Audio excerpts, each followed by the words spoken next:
Going to just jump out of that. There's a whole theme song that didn't play, everybody. But good to see you. Good to be here. It's another Wednesday, another Ask Dave Fennoy Anything. And just want to remind you, if you are interested in voiceover training with me, you can click on davefennoy.com.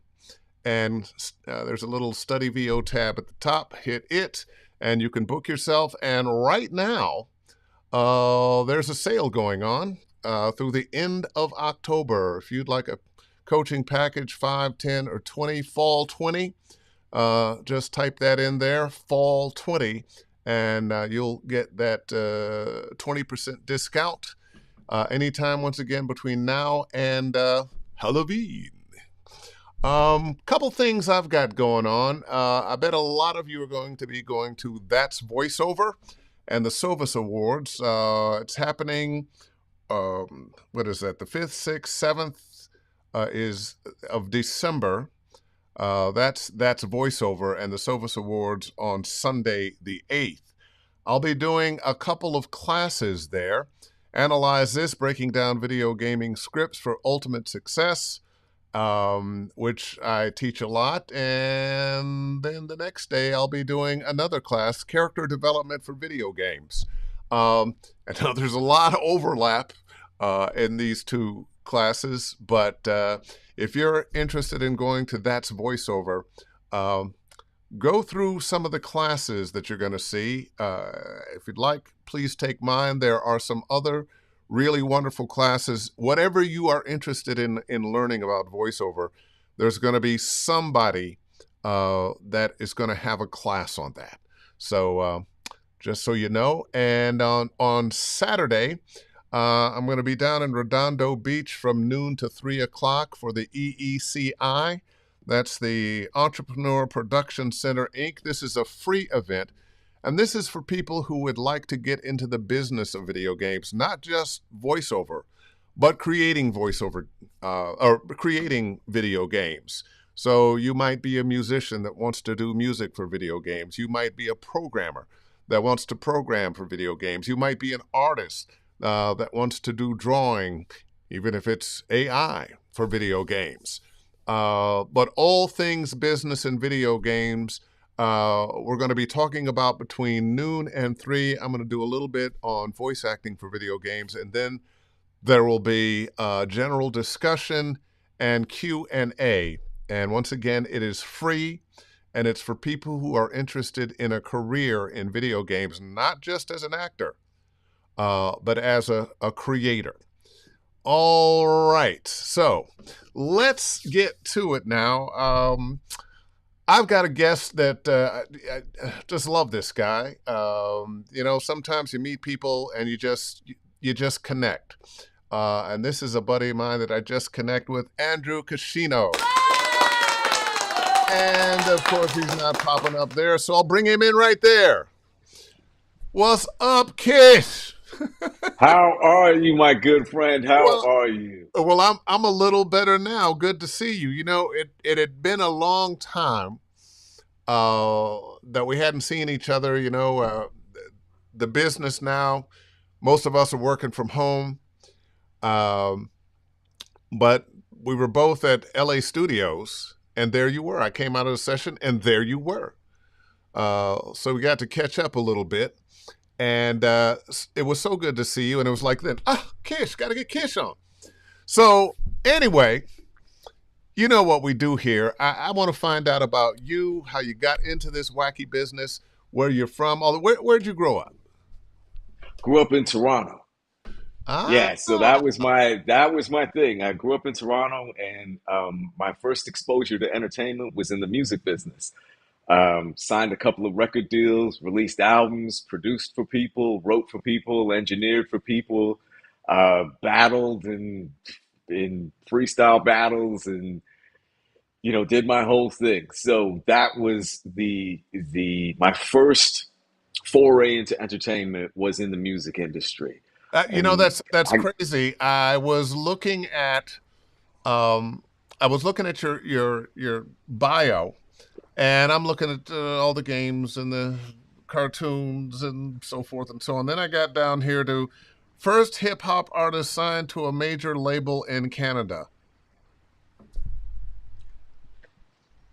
I came up for people who were, part of that scene or who wanted to, who know about that scene. I came up in the school of people like, and shout outs to Mishi Me, Maestro Fresh West, The Dream Warriors, Ghetto Concept, Cardinal Official, Socrates, Chaclair.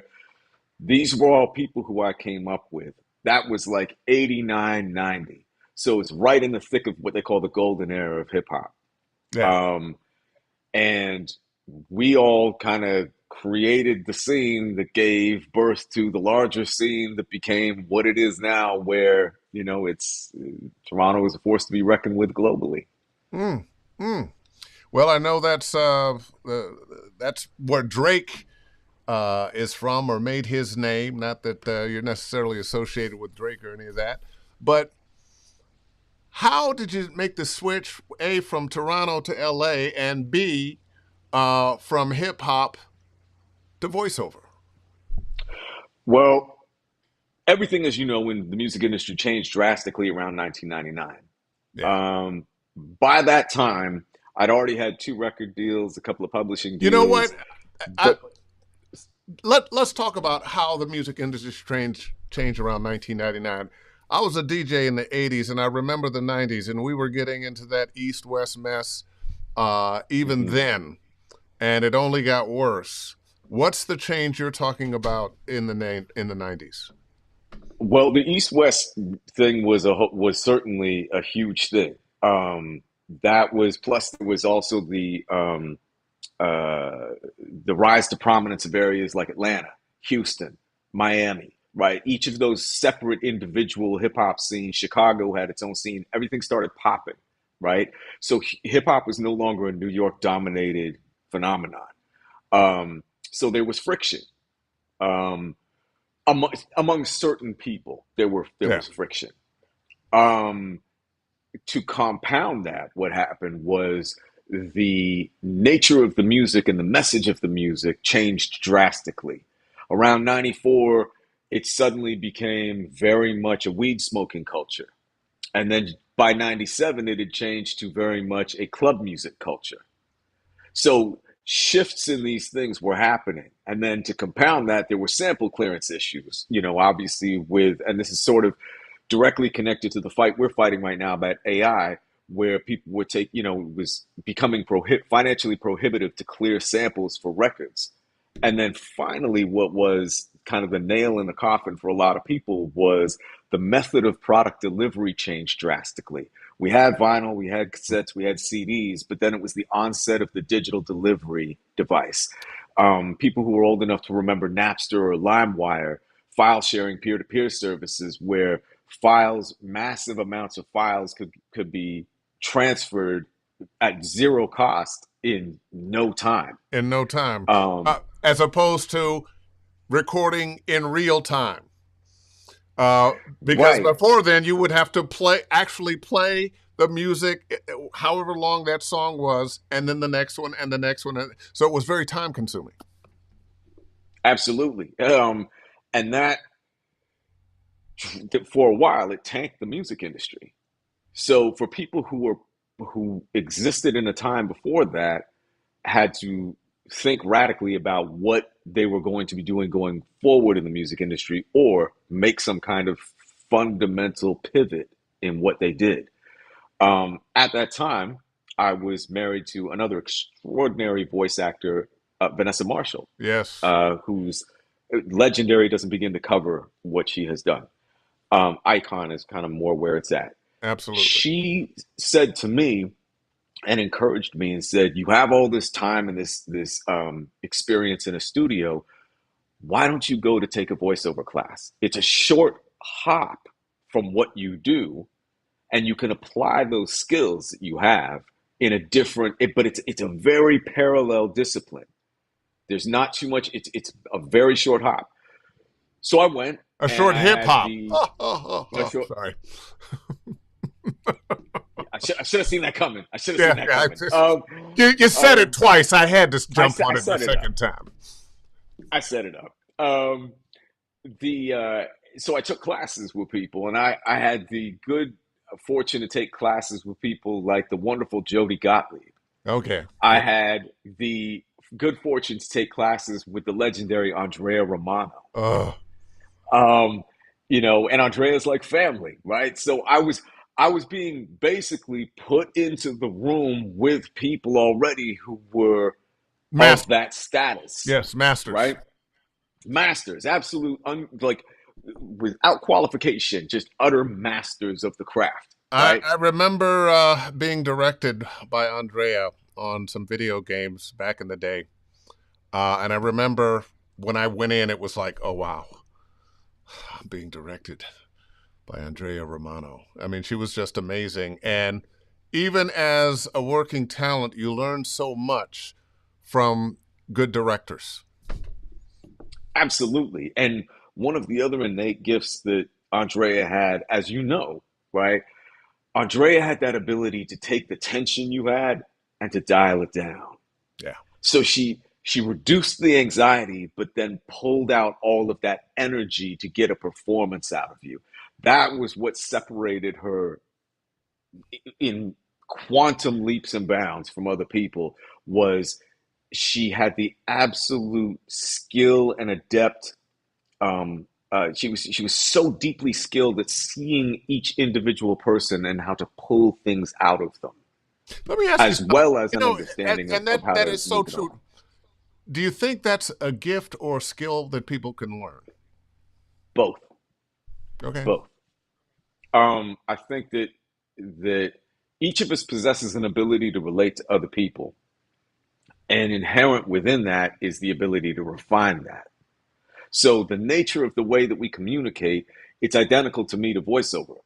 The nature of the way that we communicate is honed through classes in voiceover by understanding the aspects of communication that provide something that sounds grounded, believable, three-dimensional, actual, real, living, and breathing.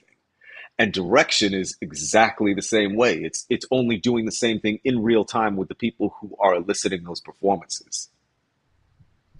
Hmm. Yes, yes, yes. Um, wow. You know, you've got me thinking about that. So, what were some of the first gigs you did? Oh man. Well, and on the heels of that, first gig I got replaced. So I was on a gig and I did I did a video game and I was terrible. And I went in, did the thing, um, and I was now I'm blanking on who it was that was directing that. Another legendary director. Um, and I got replaced on it. Um, but again, the it was reinforcing that lesson where I come from this school of that same thing where it's like the goal isn't to get signed by an agency. The goal isn't to be have 1 million followers on Instagram. The goal isn't to get all this attention. The work begins when you get in the door. That's when it starts. So that was a lesson to me to go, okay, I took a year, and this is very important too. I took a year and a half's worth of classes before I even considered making a demo. I didn't like take a class and then I took a year and a half worth of year and a half's worth of classes coaching with different Are people. you hearing that, people who are knocking on the door? And I coached with people with different styles, different levels of, or different areas of expertise about all of those things, different methods of coaching. Um, but that taught me a very humbling lesson when I got in the door. I was like, oh, now the work really begins. So coaching was, in a sense, analogous to I was welcomed into Home Depot. I was told where to get all the proper tools. I walked out with all the tools. Now I got to start building something. No one has ever given me that analogy before. I like it. I like it. Steal it. It's Well, yours. Steal it. I probably will use it. I'll have to. I gotta give Andrew this. Oh yeah. Oh yeah. So it's interesting. You mentioned that on your first gig you got replaced. One of my very first gigs that got replaced too. I've told this story, but it was for the Big Red Boat for Disney, and they loved my big, deep, beautiful voice, the Big Red Boat. And the session was about an hour, and all these people were in there, and they loved it, they loved it, and they loved it. And they session was up. So when's it going to air? And they told me on such and such a date on a Disney show. And so I told mom and dad and all my friends and cousins and family. And on that night, I tuned in, the commercial came on, and it was someone else. Woo. Good lesson to get early. Good lesson Yep. early. I tell people all the time, somebody had the gig before you, somebody's going to have it after you. It's nice if you can hang on to it for at least, a cycle. But hey, they come and go. They come and go. So, We can circle back to that because there's a very important lesson. Let's put a pin in that and come back to it because there's a very important lesson about a specific role with that. But oh, yeah, we'll okay. circle back to that. We were talking a little bit beforehand, and I like to ask people about their equipment and coming out of music and hip hop and rap. Mm. What's your studio like? Deep breath. Um, I have, let's see, the interface is a Apollo X6, so it's the rack mount. Um, the hardware preamps are Focusrite ISA 430 Mark II, an Avalon VT737, a UA 6176, um, and then mic wise, I have a Michael Jolie modded U87, a TLM 103, a 416. Um, there's something else in there that I'm forgetting. Yeah. Um, What's the mic you use most of the time? Most of the time, it's a TLM 103. Okay. Yeah. Um, it's gear is kind of an interesting thing. Um, how do I say this delicately? Well, we're friends. I'll just say it. Um,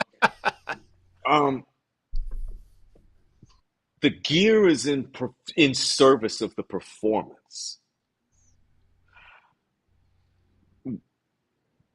Treading as delicately as I can, which because it's me is not terribly delicately.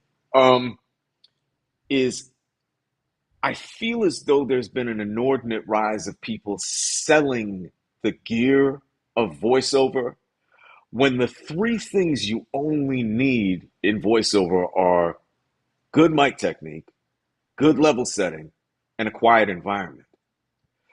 The minute voiceover starts to become about, like, I got some vintage German microphone with a, That I paid in, $10,000.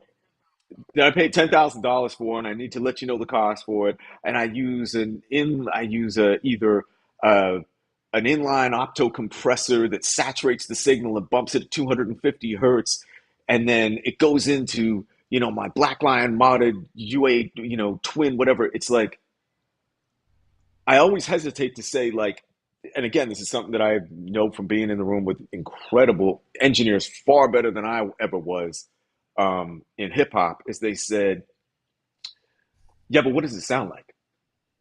And what they meant was, did the performance suck?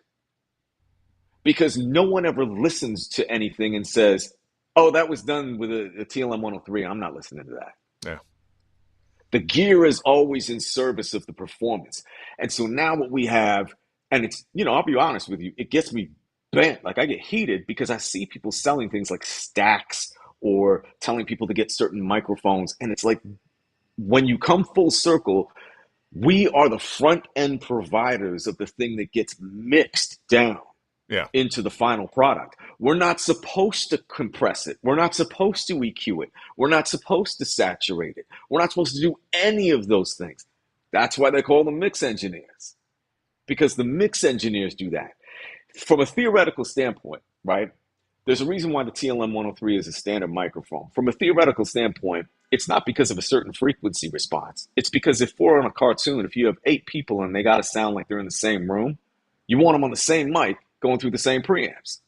If you suddenly have people in all these different mics and different preamps, The layperson just sits there and says, I can't put my finger on it, but it doesn't sound like everybody's in the same room Well, or they're all talking to each other.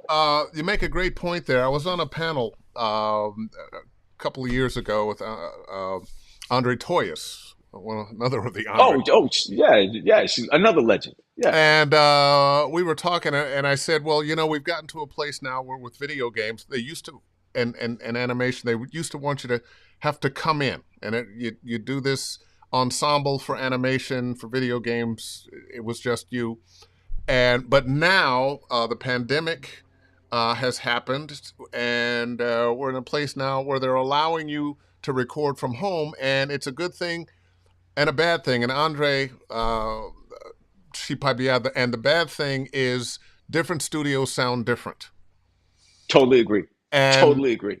and it Totally has to agree. be a hell of a job for that final engineer that has to do the mix. How do I get all these signals and different noise floors and whatnot to mix? Yep. That's got to be crazy. That one of the analogies I like to use because I bake a lot. That's like my sort of Zen thing. Is I always tell people Chocolate if chip cookies. that's See, next. Trust me, I that's should have had next. you do this in person and bring me some chocolate chip cookies. My brother, I got some for you. Trust me, I got some for you. I'll do you one better. I'll bring you my pain au chocolat. Ooh. I don't mess around. I All don't right. mess around. All right. Um, but it's like explaining it to people, and I like to take it out of that paradigm because people tend to get real vented about, like, yeah, but the frequency responsive. We could go on for days arguing about that. If I was to say, let's make some chocolate chip cookies, and I went and bought flour, but the flour had baking soda and cinnamon in it, and I'm like, no, no, no, no, I just want the flour. It's like, no, no, no, but I got baking soda and cinnamon. It tastes better. It's like, I don't want that. I will mix the ingredients together. You just give me that. Yeah. And someone has done that. You can't pick those things out of there. So now, to your exact point, you've now put the mix engineer at a disadvantage, as Andrea was saying also, is like now you put them at a disadvantage because they have to, I'll say this politely, unmess what that person has done. That's why when you compress things, you lose transients. When you add saturation to things, you add harmonics. When you gate things, you end up losing tail ends of words, or you can have things truncated in ways that are irregular. When you put EQ on things, if it's not a good EQ, you can run into phase issues or fold back frequencies if you have a crappy EQ on it.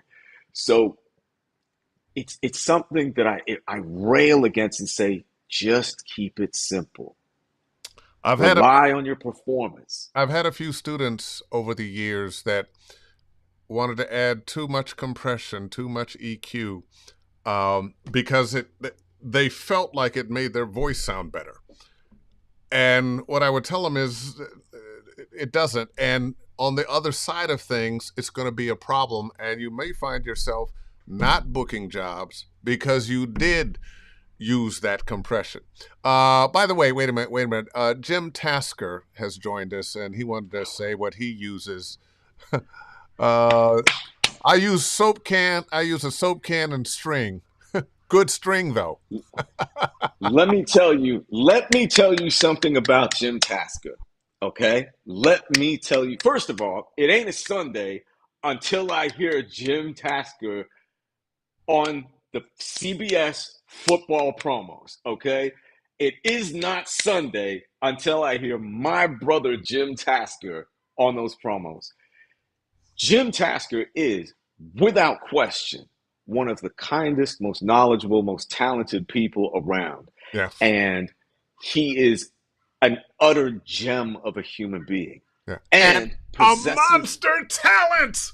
he's a monster talent. He's got a voice that's just like, there is no take two. He just goes in, does it, boom. Yeah, that's him. Yeah. That's him. The Don LaFontaine studio voiceover lab reopened. It had been closed for a while. Yeah, why did I get an invite for that? I saw the pictures. Yeah, No one called you. No one I, called your boy. What's up? I don't know. I don't know. I wasn't on that end of things, but I got my invite though. And Jim was there, And he was his usual self, standing a little bit in the background, wonderful smile, winking, saying hello, shaking hands, give you a hug, but quiet in his masterfulness. And The you humblest know, dude. The humblest dude. Jim, you know, Yeah, he's yeah. I literally cannot say enough good stuff about that. And he's just he. I'm so honored and fortunate to be able to count him like you among my friends. yeah, yeah. Yeah, it's something about I think some of the best of us that I know are just right there. Egos in check. They're never going to try to make you feel less than. Uh, going to pump you up. All of that. All of that. All of that. I've got a question here. Let's see. I haven't pre-read it, so but it's Terry Briscoe. Let's see. He always has, having been in hip hop myself, I feel like there's certain things like the ability to perform copy fast that are advantages and some disadvantages, such as the tendency to not pronounce every single word. What skills do you think came intrinsically to you when you started VO? He Okay, always has great questions. this is actually a fantastic question. This is Terry. You unlock something crazy. So here's the thing. It wasn't until recently I felt comfortable talking about this, but for my basically my entire life is I'm profoundly dyslexic. So I chose the two worst careers that you can have to be for someone with dyslexia. But when it came to with hip hop, it's a little different because he's absolutely right. There's a degree of there's poetic license that you can take in the pronunciation of certain words and the prosodic, that is to say, the poetical science, the prosodic nature of the way that you enjoin words together rhythmically to make them into something different, greater than what they are. That, quite honestly, was the thing from the days of Sugar Hill Gang '79. Was the thing that helped me with dyslexia because it provided an order within which words made sense. Voiceover provided a whole new challenge, though, because as you and I both know, sometimes the copy is in like -6 point, font, and you're like, whatever. Other times you'll get something and somebody will say, oh, no, no, no, hold on. We're just going to change it and say this instead. So I had to develop that memory skill of going, I have to remember this because if I write it down and I write it incorrectly, I might not be able to go back and figure out what it was that I read or that I wrote and what I interpreted. So for my entire career, it's been compensating with this memory tool as well as understanding. To Terry's question, is reacclimating to a new way of understanding things. There's a perfect opportunity to bring up something you said one time, which I loved, because this is another tool of that.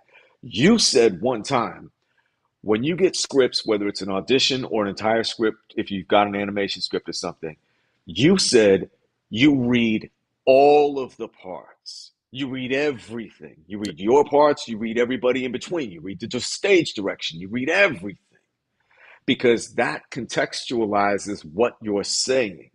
It gives you the paradigm within which you're talking. It gives you the arc of your character through the scene. It gives you the nature of the interaction between the other characters. It gives you clues about what your relationship is with them, everything. So that is something I also did. But I had to, again, I had to read it very fast, which, is kind of can be very difficult for me. Well, So, I'm a little caveat there. I do that on auditions. When I get that script, whatever they give me, I'm taking it in. right, And then of course you've got to make some choices based on perhaps they didn't write it in, but what's in the copy, and use your own imagination to what really is happening in the right. scene. But on the job, I've got somebody to provide me that context. So at that point, I might worry about the line that just came before mine, and the line just came that was going to come before my next line. But I just want to know, oh, who am I talking to? What's that relationship? What's going on? But when you're auditioning, you don't have that. You have to be your own director. But I love That's what you just said. that. Yeah. Yeah, that's what you said too, and I love what you said because it is therein lies the whole thing of the license to contextualize. You have to give yourself the license to contextualize exactly to your point. If you have interactive copy and it's just bare lines, you don't know what was said before or what was said afterwards. You have to have the license to contextualize what's going on, create that context, get into it, put it on, and then live it and breathe it. Let me ask you this. You talk about dyslexia. By the way, James Earl Jones was a stutterer. So Yes. we can overcome these things. Um, oh, I lost my point there. I wanted to remember the James Earl Jones thing, and it made me forget the other thing. Go ahead. As you were saying about contextualizing. Oh, when you've got that script and you say, you have some issues with reading because of dyslexia, does that force you to concentrate more on everything else? One of the issues that I bring up to students all the time is we're focused too much on the words and not enough on everything that's behind them. And in terms of animation and video games and character work, we're focused too much on the words and not enough of the reaction, the thought, the feeling, the movement, and the relationship, and the blocking. We got words on Mm, in a microphone, mm. and if we're not careful, it can become very flat, very dry because we've left out the idea, the feeling of a character in motion. And when I say motion, I mean it could be scratching your head, it could be turning to say something to somebody else, as well as you're in the midst of battle or whatever. Um, yeah, that's a great question. I think I thrive in the ability let me restate that. I think I thrive in my effort Hmm. to to inhabit, understand, and to internalize these sort of broad stroke emotional through lines of everything, because that also assists me in going, oh well, of course this I would say this here.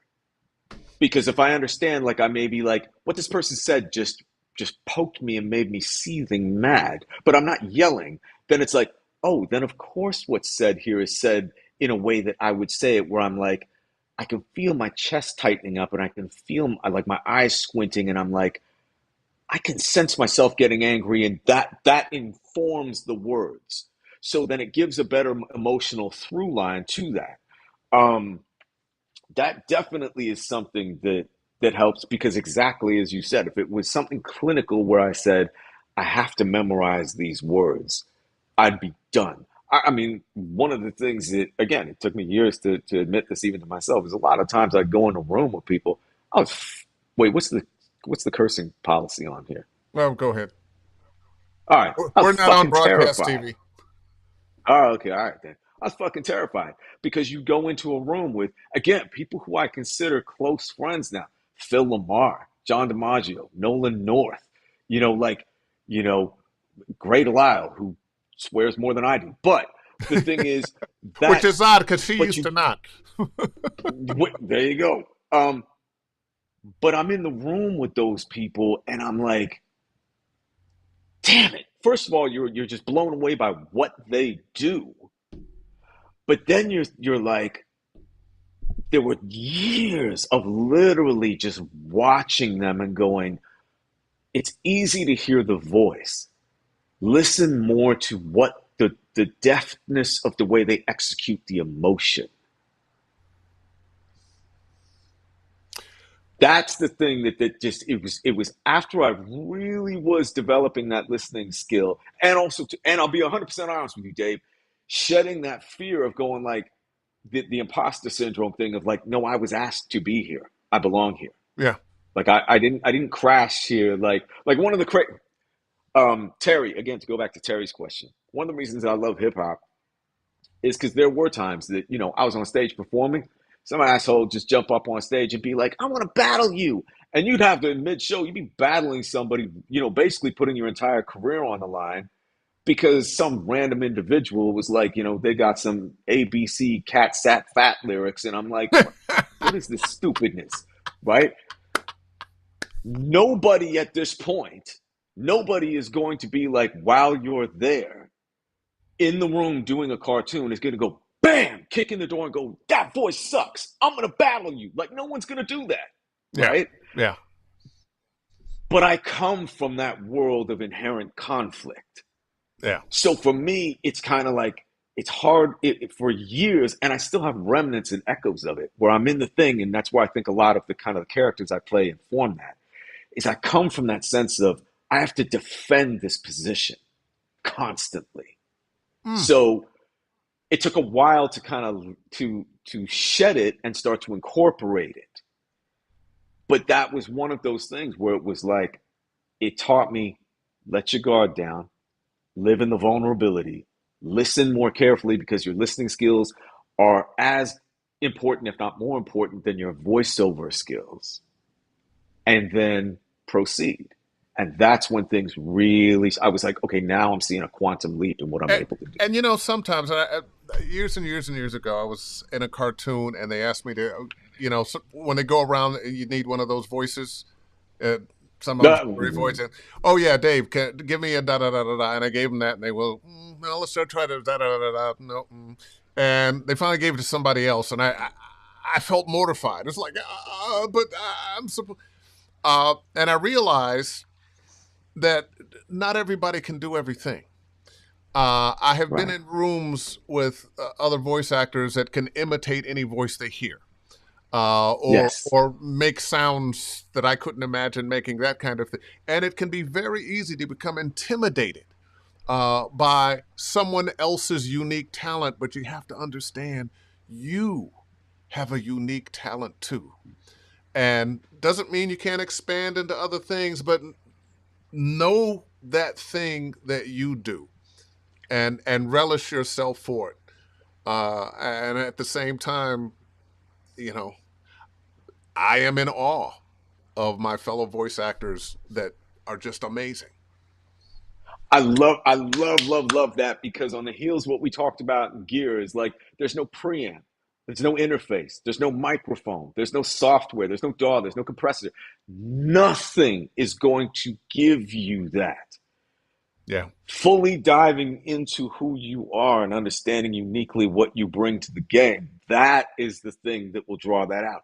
That's why when, to circle back on what we were saying about what I wanted to put a pin in is Saw Gerrera, is being able to play Saw Gerrera in the Clone Wars. Um, the audition for that was, it said CW on it.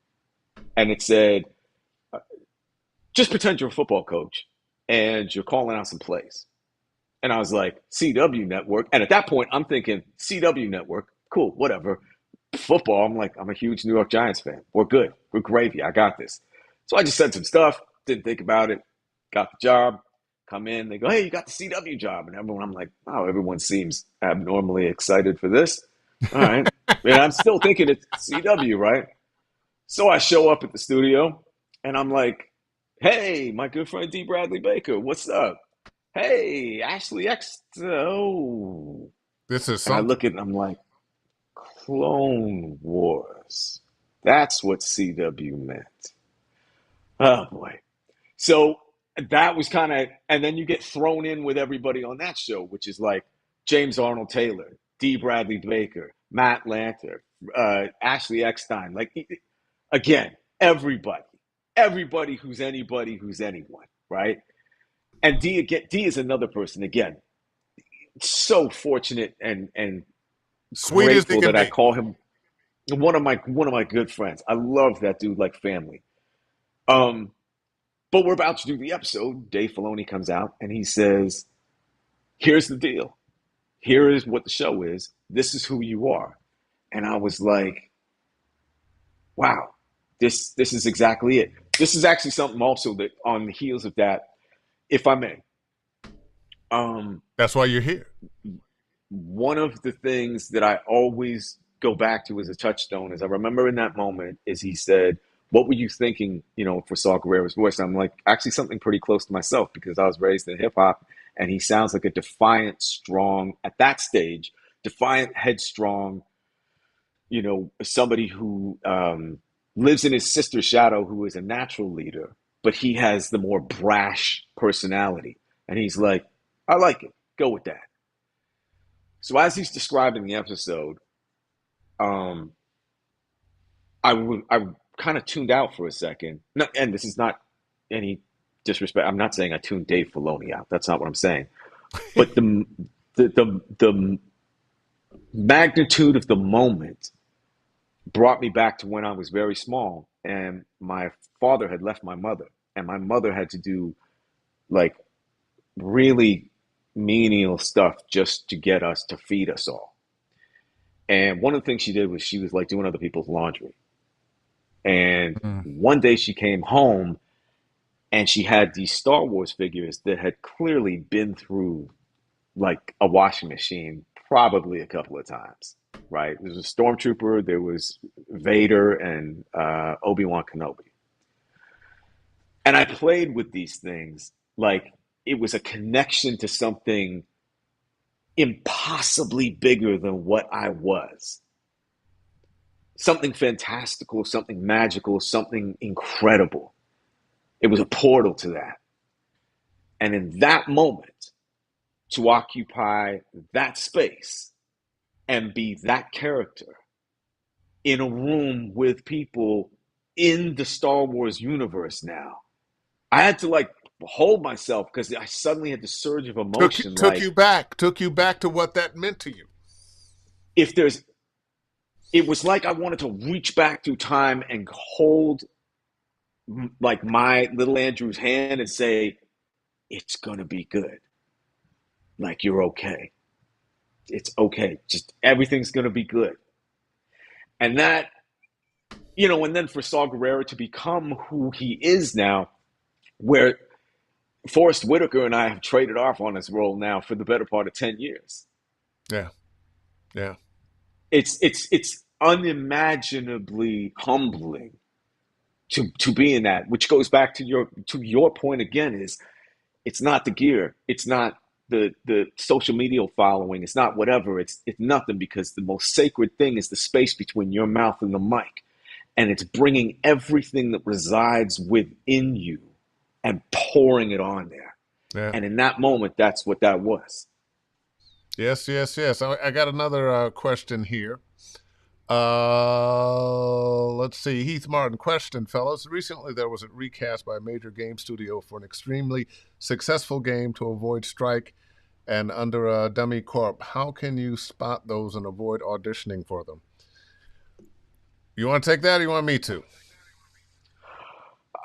My best guess would be to speak to your representation and also cross-reference it with the people at the union to see what their take is on it, because the code name or number, respective number of that game will provide insight to you prior to even going in and submitting an audition. Heath is an enormously talented Yeah. voice actor, and this is a great question to ask, because you don't ever want to fall afoul of that, even inadvertently. But the best thing to do is ask questions. Always just ask questions. Yeah.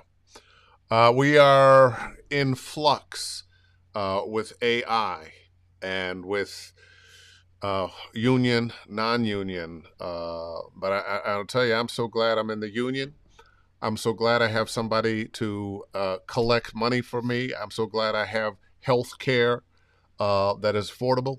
But let me get Jeff Burns's, I'm going to let it go and then I'm going to bring it back because they only get 30 seconds and you'd run out. On a similar note, because you have that background in music, do you find that helps with finding character rhythms and timing when approaching a role? Um, yeah, I do. Music, Music helps in a multitude of ways for me. Music helps for dubbing projects that I do because I always think in terms of, again, something that's it's kind of difficult if you have dyslexia. You're going through it. Sometimes those words are rocketing fast, like they're on the screen like friggin' 6% APR for 36 months type of speed, right? Like they're flying by.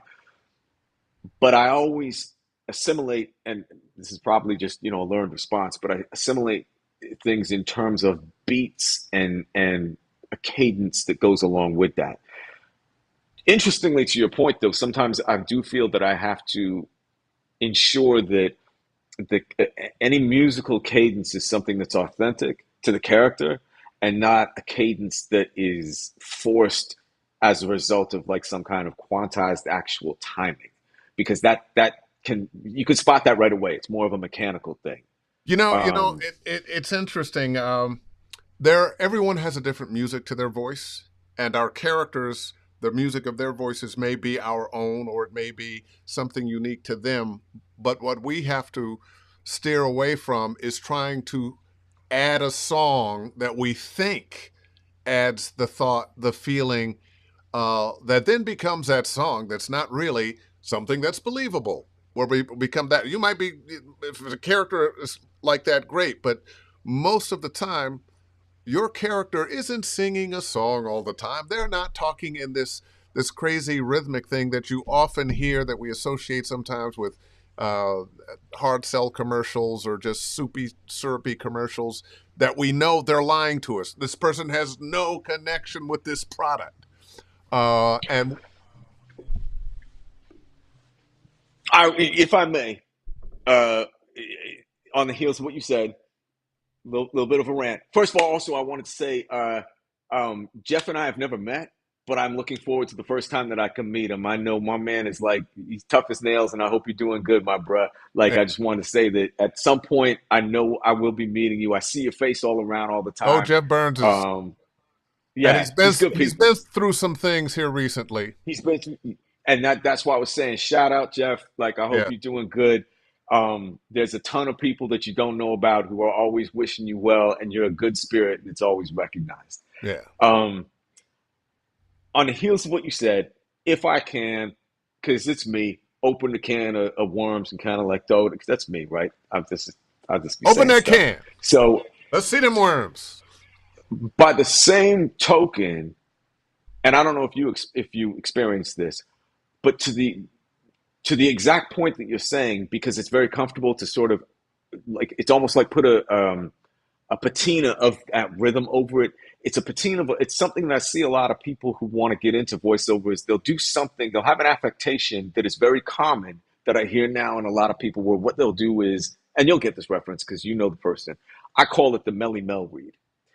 But what it is they'll say they'll say this. We have to save him. Nobody exhales at the end of sentences. That's number one. If you Yeah. did, you would end up hyperventilating. Number two, in times of stress physiologically, the adrenal response is such that blood flows to the core of the body. The nature of people's vocal cords and the way they elicit words suddenly changes because their focus and their fight or flight mechanism changes. And you have to understand, even from a voice actor, how those things kick in. So if you're saying we have to save someone, dire circumstances, understand the context. And lastly, the the addition of gravel with that exhalation on voice is a stylistic choice that is kind of like what you said, the sing-songy thing that people Yeah. think of, that is a patina that you put on it. Play the character, not the voice. God, you did. I say that all the time. Play the character, not the words. Play the character, not the words. Play the character, not the words. My Yeah, man. See, this is why you and I were lockstep. yeah. This is why we're Hey, lockstep. when I got something here from Jim Tasker. Donald Fontaine told me a long time ago. Every word means something different to everyone, and one reason why each performer is unique. I never forgot that. Everyone walks a different journey. everyone has a different cadence in how they walk, a different cadence in how they speak, their own song. Um, I I often love that.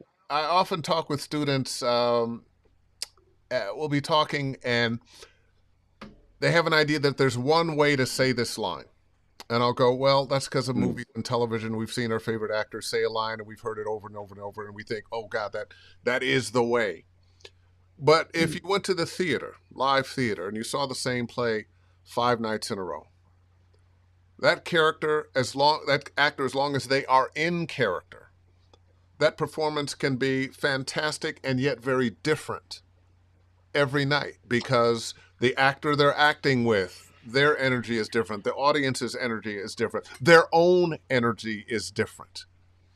Uh, but Oh my God, I love it's still that. that character as I long as they're love in that. That character. is that. You know what it reminds me of, and I would say this to and I don't teach people because I honestly quite I don't know that I've reached a level of kind of skill that I think I'm kind Oh, of yeah. capable of doing that. Um, but one thing I do say to people is, and this is kind of unfortunately apropos, is I say go to YouTube and watch James Earl Jones and Denzel Washington's portrayal of a scene in Fences. Same performance or Yes, same scene, same yes, lines, yes. and you watch the way they bring that. When James Earl Jones does that scene with Courtney B. Vance, you literally believe Courtney B. Vance is actually terrified.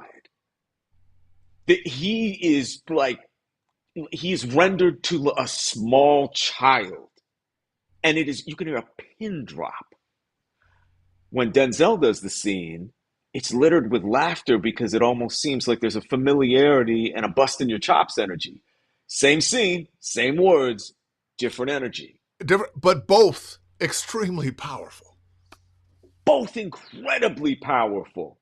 Both incredibly powerful. I always go back to that James Earl Jones scene because it is one of those things where it taps into that sense of what it is to possess that power to speak to somebody like that, but what it is to be rendered into a state of receding into your to a childlike state because you feel fear on that level. Yeah, Like it's an excess. It's not. I'm afraid of this. It is an damn near an existential threat when he is talking to you. yeah. But the lesson to me in that is bring the you. There's something unique about you. I'm not talking about you, although yes, you.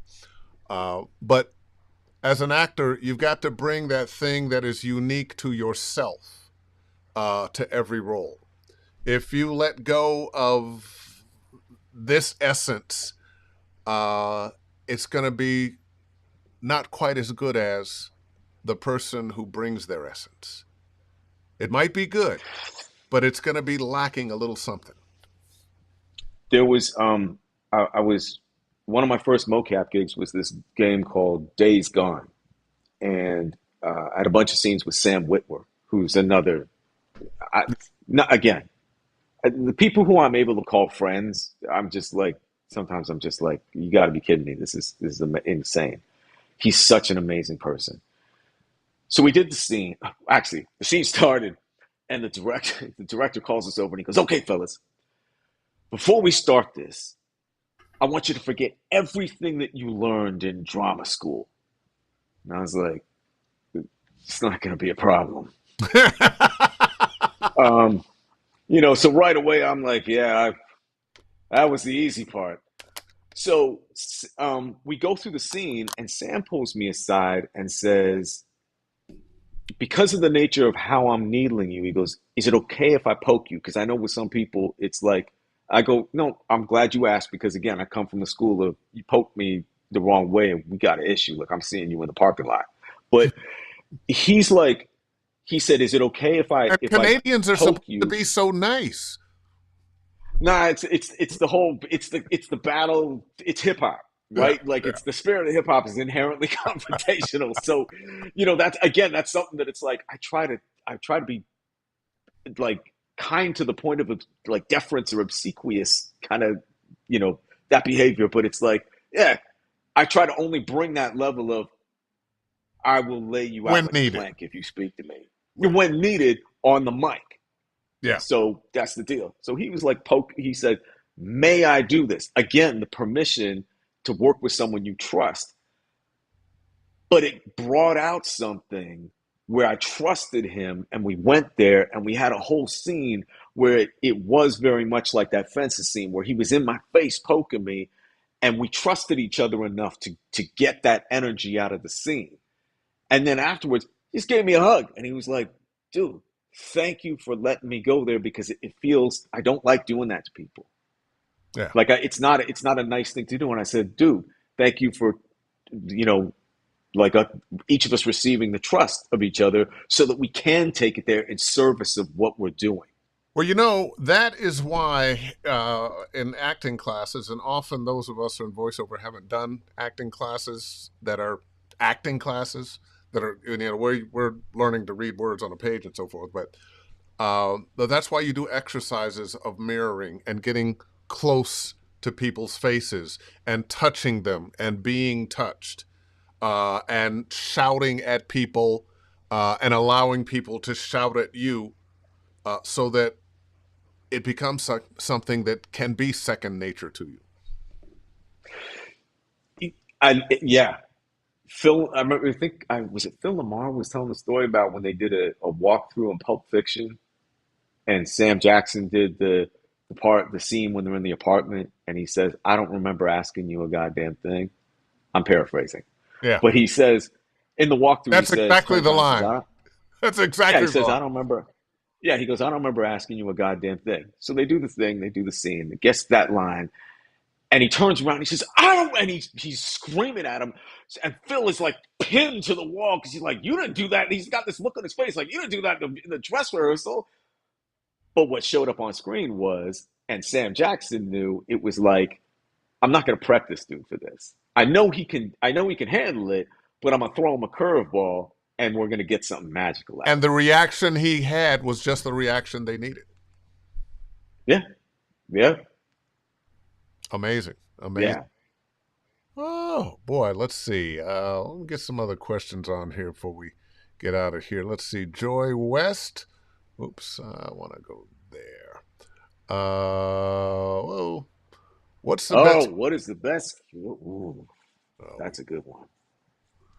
what is the What best is the cure best for cure for? imposter syndrome that creeps in an audition? What's your advice? I don't know why this thing wants to. For chasing it I'm away. tasting it away. Um, I mean, for what it's worth, I've felt it on jobs, um, and I have to. And part of it is number one is regulate my breathing. Um, and some people go with the mantra like, I am enough. Um, I was asked here. I shared something with you that my mom, who left us in 2019, my mom used to always say to me, which is one of the most valuable things that I've ever been told, is she said, "You are allowed to be as brave as you feel you are afraid." Mm. You are allowed to be as brave as you feel afraid. As you feel you are afraid. As you feel you are afraid. You are And as brave as you feel you are afraid.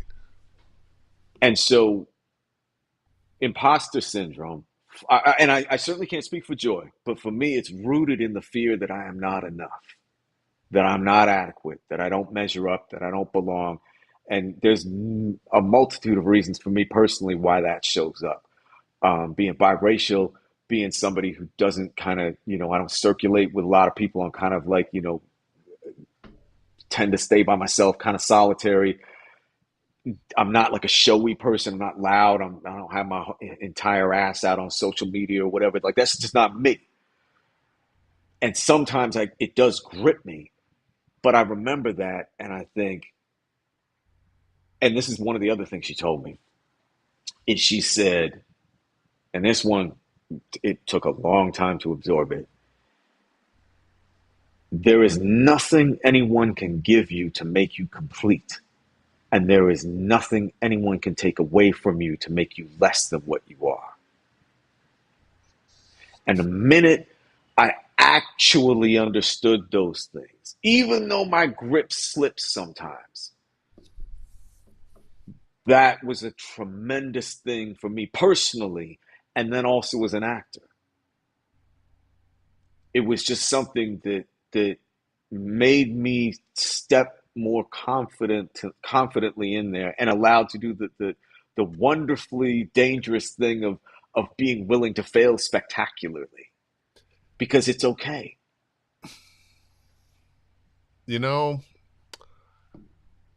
I had something else I wanted to do, but I think we should end it right there. I think that message, there is nothing that anyone can do to complete you. There's anything anybody can do to take anything away from you. You are complete as you are.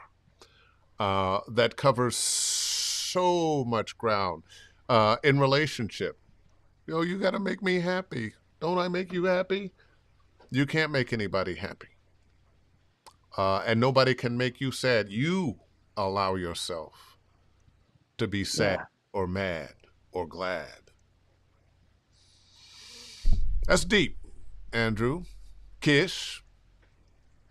You know how we get down. We ain't going to talk about the superficial stuff. No, no, no, no. Man, I'm so glad to have you on here. You have no idea. There are people that I like to talk to acting about.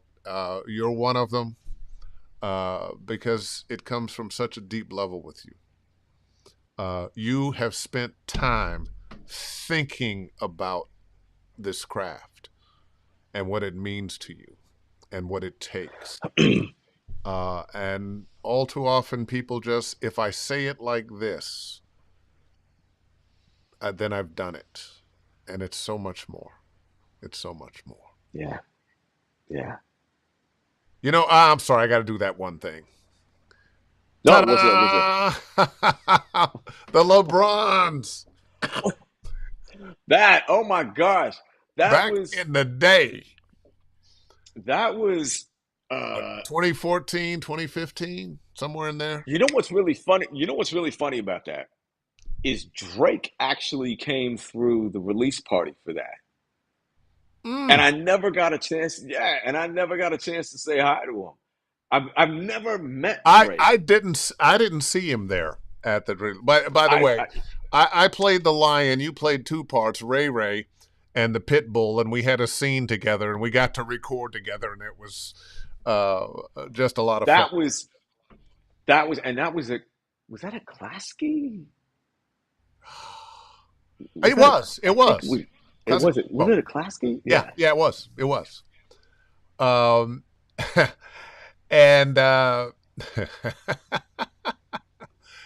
um, it didn't last as long as we thought it was going to last because LeBron got.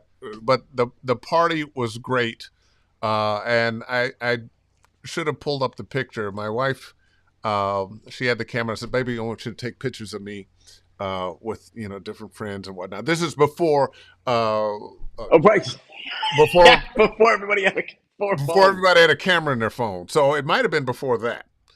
Um, and LeBron came in, and he was wearing a too tight suit and that little hat, And and it then the hat. Yeah, and he that had the little hat hat, on. and it Yeah. just didn't look right. And she went up, you know, somebody else dressed you, didn't they? And he was like, "Well, that's what I love about sisters. Y'all will just say what you need to say." And but I said, "Oh, honey, take a picture." She handed me the camera and snuggled up under LeBron.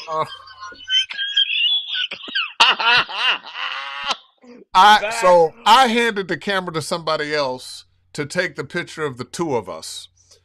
So I got this picture of the two of us, but when she showed it, she always showed it with me cropped out. that's love. That's love. That's love. That's It love. was funny because you remember everybody in that picture Oh boy, because yeah. LeBron was like right behind me, right? So he's like just you know, I'm 5'9" on a good day, right? So we're all doing the thing and getting in for the picture, and Niecy Nash is there, Yeah. right? Yeah. And Niecy just like out of nowhere comes barreling through, and I'm kind of, I guess, standing sort of somewhat in the center, and she squeaks right in and says and leans in and goes, "Come here," and grabs my waist and yanks me in, and I'm like, "All right, I guess I'm right here." And I was like, this is where I'm standing. So if you look at that picture, I have the picture somewhere, but she's one of her arms. It's like I was like, I don't know. She hits the gym or does like Pilates or whatever. I was like, she got like an iron grip on my ass. Like I was like, what is the deal? So yeah, yeah, she was absolutely wonderful too. She was, but yeah, that was a lot of fun. And weren't we in the same room on one or two of the Clone Wars episodes? We might have been. We might have been. When I I, was doing I'm sure. Long Krell might have been. I think so. I think Yeah. we were. I Yeah. think we were. We were also in the same room for I think a We Bare Bears Oh boy, I forgot. thing over at Cartoon Network. Yeah. Yeah. I forgot about We Bear Um. Bears. Yep. We're Yep. on a lot more Yeah. Those. stuff that we worked on individually and ended up together It than ended up in the same. Yeah. And it's. yeah. That whole Yep. video game thing. Let's see. Oh yeah, the game came out. Who's a oh five of my best friends. Yeah. And yeah, that was yeah. That's always the dopest. I love that. I Yeah. love that. Well, listen, I'm gonna call it a night. I kept you 6 minutes longer than promised, but I truly, Kish, I appreciate you, brother. Oh man. I listen. If I may give you the flowers, your service to the voiceover community, your dedication to the craft, your immeasurable skill from the big picture down to the level of genuine, warm, personal, cultivated relationships you have with that I see you interact with everyone and that I'm fortunate to have with you is a blessing. Oh man. And to the same blessing that I have with everybody, you are absolutely part of that tight knit group of people who I'm incredibly honored to call a friend, and I love watching you work as a professional because Oh, you bring the hammer, and it's always dope to watch you do your thing. So, my friend, I'm giving you the flowers and saying you are appreciated, you are respected, you are loved. well, right back at you. Well, listen, I'm gonna let you go. Say goodbye to everybody, and ladies and gentlemen, Andrew Kishino.